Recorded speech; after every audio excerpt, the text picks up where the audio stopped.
top heavy? If so, what are your suggestions to change this? Is it, oh, I don't know. It's true. Is it his? Yeah. Okay. There is, I think that's a perfect question when it comes to perceptions and realities. The state actually has legislated how much a percentage of what we take in can be given to administrators. Val Verde currently is way below that percentage. But that doesn't mean perception doesn't matter. Again, the board speaks for the community. If the community has that perception, then it is something that needs to be addressed, spoken to, the numbers shown, and if needed, if there are ideas to reduce even what we already have, then most definitely it should be something that should be implemented. Again, it's a dialogue between those in the community who might have a perception and may not have all the information. And I can truly say that before you get on the board, it's amazing the amount of information you get when you're on the board as opposed to when you're not on it. But that then becomes a board member's job then to make sure that community has that information. That if they come to you, I think this is top heavy, or I think this is going on, then explain to them, this is what we have, this is what the legislator said, you can have, and we're Valverde's way under that. Well, I still think this position needs to be limited. Well, then let's look at it. Let's go speak to our only employee, the superintendent, and tell him, it's possible that I'm hearing from the community, we don't need this position. And let there be a dialogue, a communication. If the manager, the CEO, lets the board know that this position might be necessary, and he explains it, then as a representative of the community, then I need to go and say, this is what our manager, our CEO has let us know, that this position is necessary for our children's success, for oversight, for accountability. So there is a give and take, a discussion. And if there's that perception, then I would be like, please come speak to me so we can look at the numbers and explain to you that that position either is erroneous or maybe it's correct and we need to fix that and make sure that we streamline. Because it's about the kids, but streamlining taxpayers' money, which I am most definitely in favor of. Thank you. Okay, top heavy. If there is a perception from the community that it's top heavy, then there must be something that the parents are lacking or feeling that needs to be done. Because I believe that that's what happens. Everybody starts looking at the top to see where to place blame. But as far as top heavy, I think so long as a district is doing their job, then along, like we had said earlier, town hall meetings and so on, the relationship that you build with the community, that perspective goes away. Yes.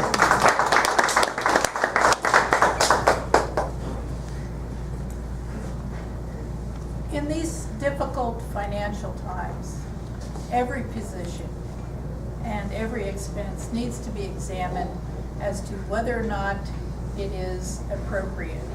Not only appropriate for, does this function need to be carried out, but also, is this an appropriate salary?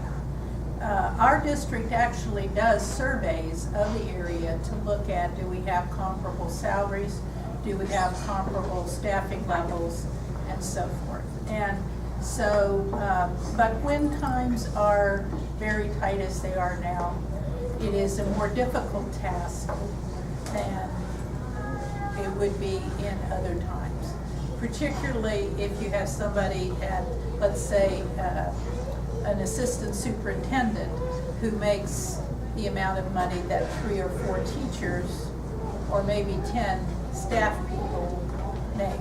And so, again, if the community has that perception, the next question is how are they able to communicate that perception to the board so that the board can address it? Because I think the board then, as the representatives of the community, need to do that. We already talked about techniques that the board could have, because if there is a perception, it needs to be, it's either a valid one or not, and even if it's not valid, we will not eliminate it simply by saying you're all wet.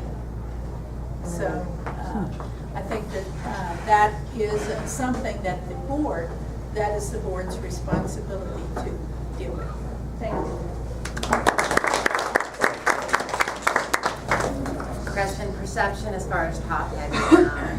And actually, this one touches because several years ago, right before Mr. Daly was, we had a town hall meeting because we had had concerns from our constituents, the community, saying that you're top heavy. You know, you have too many administrators. We advertised it, it was in the paper, we had sent home flyers with the kids.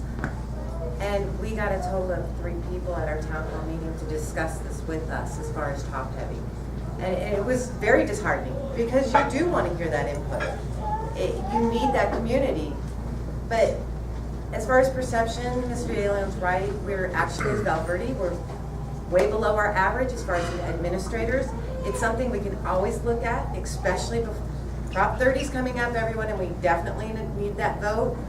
But until that prop comes, we're kind of really looking at that very strongly, where those administrator positions are right now in the top. Because that's really important. That's a lot of money right there. But we have to stay competitive. Because if we're not competitive, we can't give our students the best possible education they deserve. And unfortunately, we don't drive the price of the competitiveness as far as the salaries of administrators.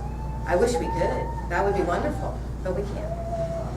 So that's how I would deal with the perception, is basically get out there in the community and try and actually talk more, stop at school sites, drop off times, pick up times. Those are great times to see parents and see what their inputs are.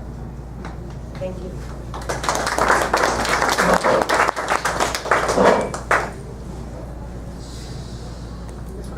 Yes.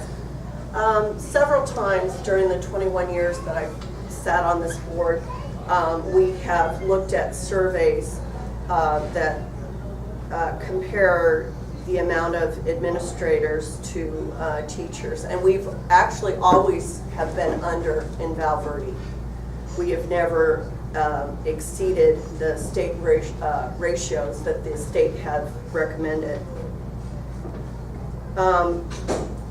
The current board, and I can see where the community feels like the district is top heavy when you hire someone at a salary, a superintendent at a salary of $210,000 a year.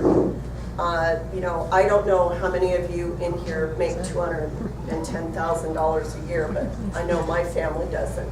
I don't. So I think that sometimes that's where the perception comes from, is because you see these big high dollar salaries and you think, well, what do they do all day? You know, the teacher's the one teaching my children.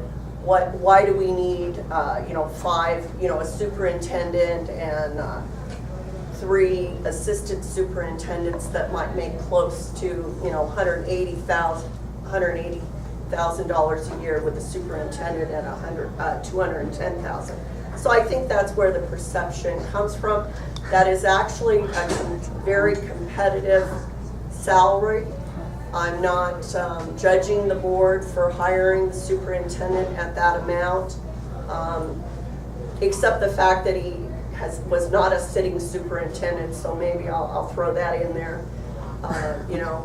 But I also know that it's got to be comparative to who already, we have an assistant superintendent of business services, so of course he couldn't make less than she. So that's where you get into this problem of, okay, negotiating and how much you're going to pay your superintendent. Thank you.